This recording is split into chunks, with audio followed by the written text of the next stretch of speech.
Hey guys, it's good to see you. Appreciate you being on as always. A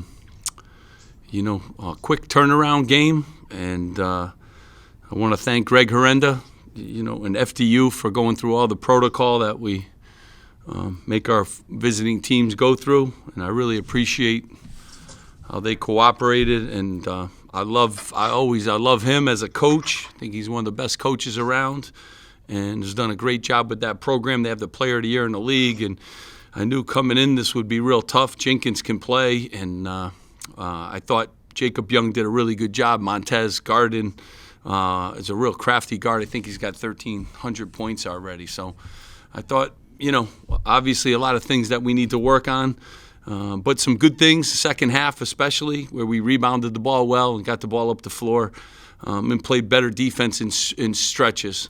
So got to get better, keep figuring out our lineup too with substitutions and what have you. That's what we kind of have to do without having any scrimmage games or any of that to kind of work through. But happy with the guys. Good win, quick turnaround now for a really good Hofstra team. Thanks, Coach. We'll take the first question from Jerry Carino. Steve, through two games, what do you think of the way your backcourt has responded to Gio being out? Well, I mean, that's a tough, you don't want to plan that. I think they've gotten some really, good minutes. I think Jacob, we ask him to do a lot. He plays with great energy. Paul gives us a ton. Montez, and now we've gotten a few minutes too from Mawat, who plays hard and is figuring it out. So, I think whenever you have an obstacle like Gio being out, you don't want to go through it, but it gives other guys opportunities to step up and play more minutes and hopefully, take advantage of it. So I think our guards doing a good job. It's going to be a harder test, obviously, the next game. The guards for Hofstra are real good. They're picked to win that league, and they won it last year. So they're going to keep getting harder and harder tests here, and they got to keep staying the course and keep getting better. We'll take the next question from Bobby Darren. Coach, can you just talk about the games that Jacob and Ron had tonight, both career highs in a Rutgers uniform? I mean, really, they gave us great energy. Ron has become, a tough matchup. And Jacob, too, when he's playing defense and playing with that great energy, he's really a tough guy to guard. He's as fast as there is.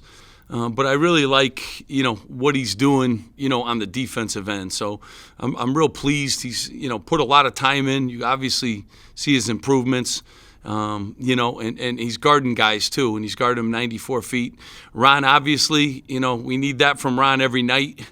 I wish we could get that every night, but tonight, he was special. He made threes. He could post up. He could do a lot of things. He's a tough guy to guard.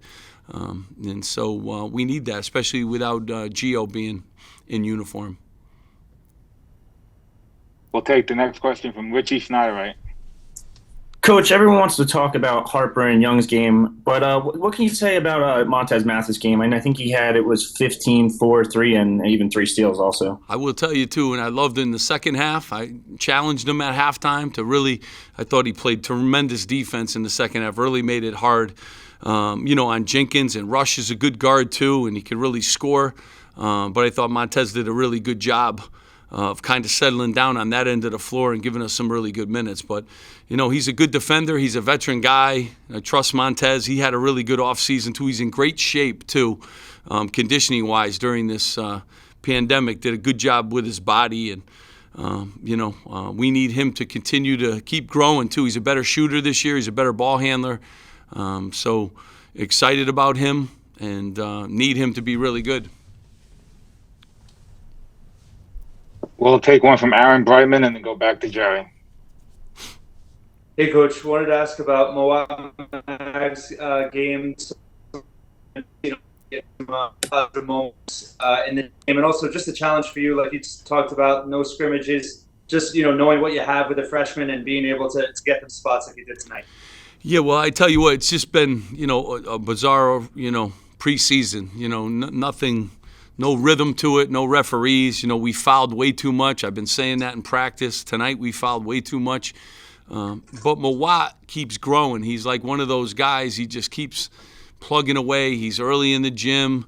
He's going to be a really good defender for us too. I think you saw the improvement from first game to the second game too. I think he's a little nervous in the first game, and he'll get more and more confident here. With playing time, he can really shoot the ball too. So I'm real pleased. And on the defensive end of the floor, he can guard multiple positions, and he kind of takes that as a challenge. So, real pleased with all our freshmen. I think Dean Reber too, with some good minutes and the other night and again tonight. And, Oscar too will get his chance.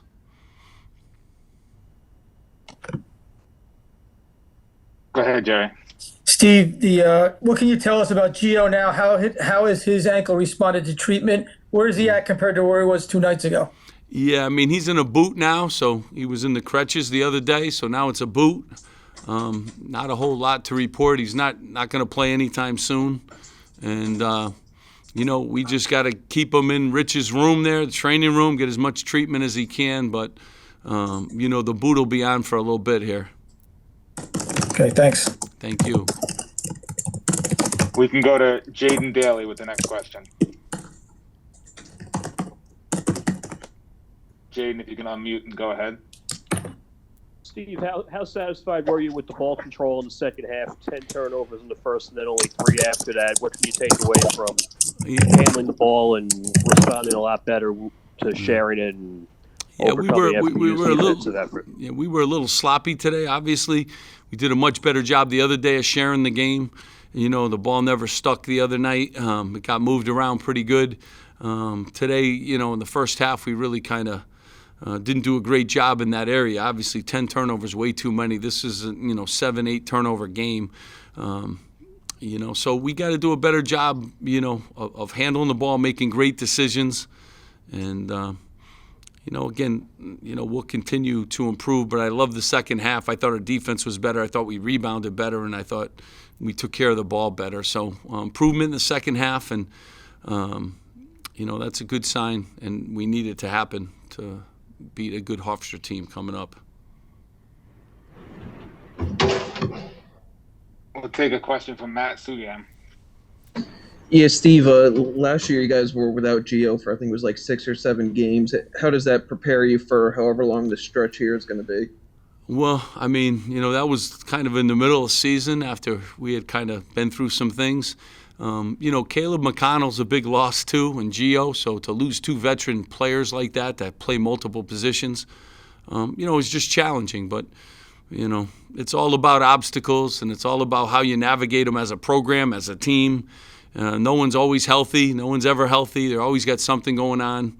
I love my bench. I play a lot of guys. People always ask me, why do you play so many guys? Well, this is why I play so many guys. So when they have an opportunity, they're not checking in the game for the first time. So, don't like to go through any stretches with those 2, guys out. But we're going to have to live with it right now. And other guys are going to have to, take up, because Gio could defend. He could get assist. He could score. I mean, he did a lot of things for us. So everyone's got to chip in a little bit. And, same thing with Caleb McConnell, too, who's a high-energy guy.